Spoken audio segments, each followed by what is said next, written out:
मी तुम्हाला आश्वासित करतो, तुमच्या मनात शंका ठेवू नका.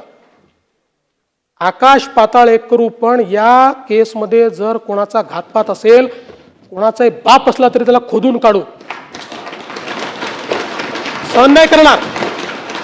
कदाचित तुमच्या तीव्रतेपेक्षा माझी तीव्रता कमी असू शकते, पण इतकी बोथट नाही आहे की अजितदादांच्या केसमध्ये कोणी कॉन्स्पिरसी करेल आणि आम्ही त्याला सोडून देऊ, त्याचा मुर्दाही खणून काढू, एवढं तुम्हाला मी आश्वस्त करतो.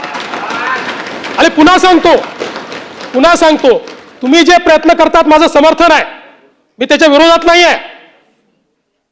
फक्त ते प्रयत्न करत असताना माझी तुम्हाला विनंती आहे, तुम्ही तरुण आहात, इतरांची तीव्रता कमी आहे असं तुम्ही समजू नका. कदाचित तुमच्यामध्ये लिडरशिप आहे, तुम्ही समोर जाऊन करतात.